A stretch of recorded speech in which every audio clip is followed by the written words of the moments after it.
Hallelujah. सभी खुश हैं? परमेश्वर का धन्यवाद। ये बहुत एक बड़ी भीड़ जो मैं देख पा रहा हूँ, ये मुझे उस भीड़ का दृश्य दिखाती है जो स्वर्ग में दिखाई देती है, जिसमें यूहन्ना कहता है कि फिर मैंने एक बहुत बड़ी भीड़ को देखा जिसे कोई गिन नहीं सकता। और उस प्राचीन ने मुझसे कहा, क्या तू जानता है ये भीड़ कहां से आई है? तो यूहन्ना कहता है, पिता तू ही जानता है। तब उस प्राचीन ने कहा, ये वो हैं जिन्होंने मेमने के लहू से अपने वस्त्रों को धो करके शुद्ध किया है। हालेलुया। जिन्होंने उस पर विश्वास किया है और जिन्होंने उसको पहन लिया है, उन्होंने अपने वस्त्रों को उसके लहू से धो लिया है।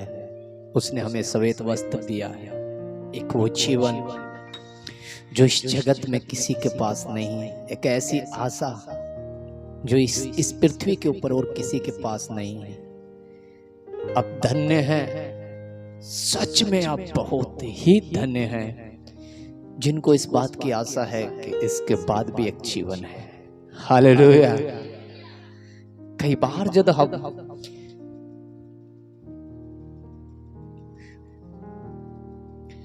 इन वचनों को जब पढ़ा जाता है तो उसके प्रेम को, उसके अनुग्रह को सहन ही नहीं कर पाते, टूट जाते हैं। प्रभु क्या था मुझ में, ऐसा क्या देखा तूने? क्योंकि बहुत ढीठ थे हम लोग, तो बहुत बड़े पापों में फंसे हुए थे। तूने ये भेद कैसे प्रकट किया? इतना बड़ा शहर, इतना बड़ा जिला, इतना बड़ा गांव है, और इतने बड़े गांव में तूने कैसे खोजा कि मैं यहां बैठा हूं? उसकी दृष्टि ऐसी कि उसने करेक्ट अपना निशाना वहीं पे लगाया जो उसके नाम के कहलाते हैं। हालेलुया। आप उसकी दृष्टि से आए हैं। आपके घर को उसने खोजा है, आपके गांव को खोजा है, आपको खोजा उसने, वो लेकर के आया है अपनी महिमा के लिए। आप अपने आप को इतने हल्के में मत लेना, पहचानना अपने आप को। हम कौन हैं? इस संसार के अंदर हर कहीं तुम्हारे दुश्मन मिलेंगे, इस पृथ्वी पे हर कहीं तुम्हें क्लेश मिलेगा। कोई तुम्हें ग्रहण नहीं करेगा, कोई तुम्हें अच्छा नहीं कहेगा, कोई तुम्हें धर्म को त्यागा हुआ बोलेगा, कोई कुछ, कोई कुछ, कोई ये बोलेगा ये पैसे लेकर के इनको राशन मिलता है, पैसा मिलता है, इल्जाम लगाए जाएंगे। यहां तक कि उसके नाम के कारण मृत्यु के घाट उतार दिए जाते हैं। उसी के नाम की वजह से अपने हमसे दूर हो जाते हैं। मैंने खून के रिश्ते को बिछड़ते हुए देखा है पिता के नाम से। और उसका वचन जब मुझे याद आता है कि मैं पिता को बेटे से और माँ को बेटी से अलग करने के लिए आया हूं, तभी इस बात का एहसास होता है वचन उसके सत्य है। एक बाप अपने बेटे से अलग हो जाता है विश्वासी जीवन के लिए। एक पत्नी अपने पति को छोड़ देती है विश्वास के जीवन के लिए, कि वो सदा काल का जीवन नहीं छोड़ सकती। 15-20 साल 10 साल का तेरा रिश्ता तोड़ सकती हूँ। एक बेटा अपने बाप से बिछुड़ जाता है कि नहीं। कुछ लोगों को गांव से निकाल दिया जाता है, कुछ लोग घरों से बिछड़ जाते हैं। कई तो मैंने ऐसी गवाहियां सुनी हैं, जिसमें से एक गवाही सबसे बड़ी पौलुस की है। प्रभु यीशु मसीह के नाम के कारण जायदाद से बेदखल कर दिया गया। ऐसे ऐसे ऐसे गवाहियां इस जगत में हैं। और यही जब मैं अपने आप को देखता हूं, जब इतनी दुनिया को देखता हूं और ऐसे लोगों से मिलना होता है, तो मुझे कभी महसूस नहीं होता कि हम अकेले हैं। हमारा परिवार बहुत बड़ा है, बहुत बड़ा परिवार है, पर इस जगत में अकेले हैं।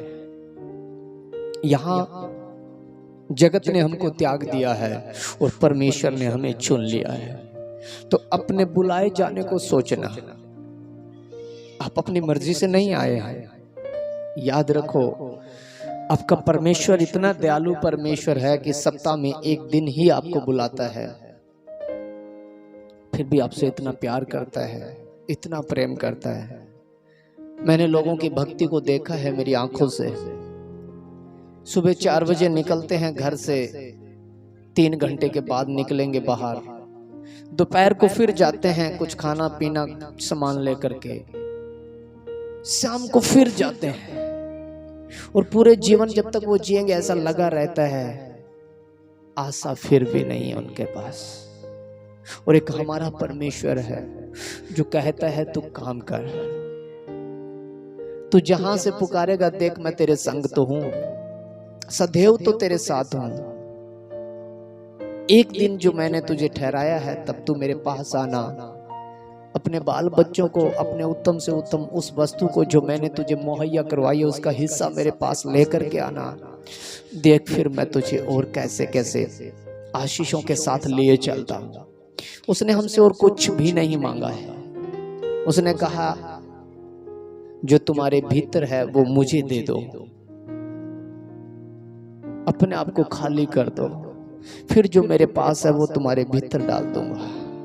हालेलुया।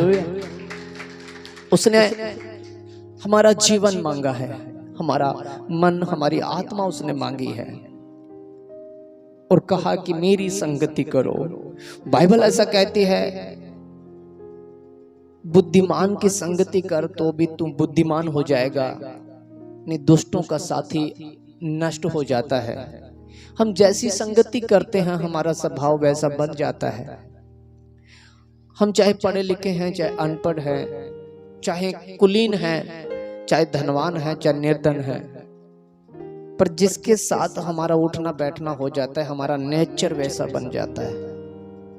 एक व्यक्ति अमीर से अमीर के साथ बैठता है, उसके साथ रिलेशन रखता है, उसके घर में चाहे खाने को नहीं है लेकिन उसके बोलने का तरीका बहुत जबरदस्त होगा। वो जहां कहीं भी बातें करेगा तो लाखों का सौदा करेगा। उसको इस बात का फक्र होगा कि मेरे साथ जो रहता है वो मेरी बात को टालता नहीं है।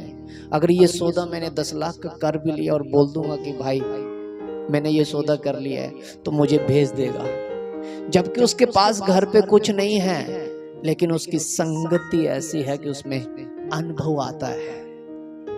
ऐसा ही जो परमेश्वर की संगति करता है उसके जीने का स्वभाव वैसा पवित्र हो जाता है।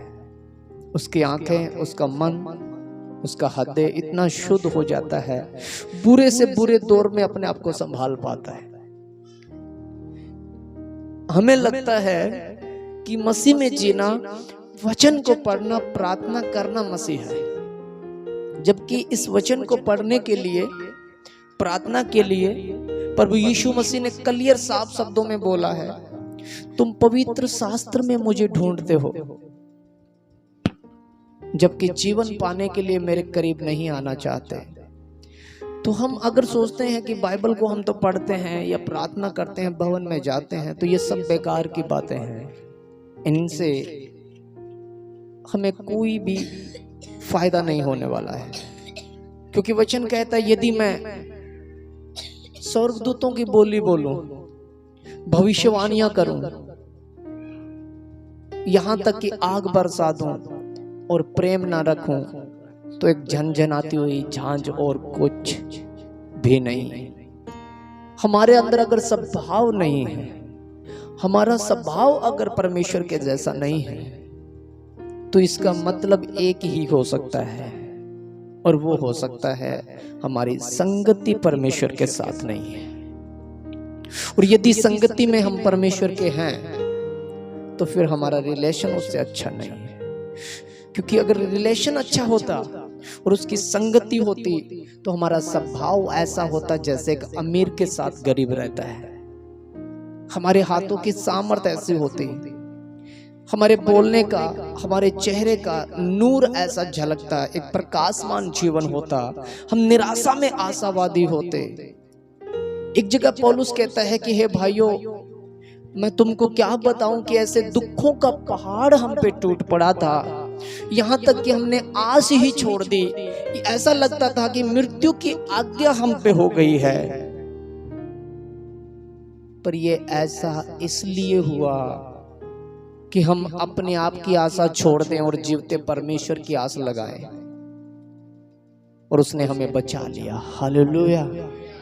कई बार जब हमारे जीवन में ऐसा हो जाता है, हम छोड़ दिए जाते हैं, ऐसा लगता है कि अब कुछ नहीं होने वाला, अब कोई परमेश्वर समीप नहीं आ सकता, अब कोई नहीं है मेरी प्रार्थना को सुनने वाला, ऐसा थोड़ी हो सकता है।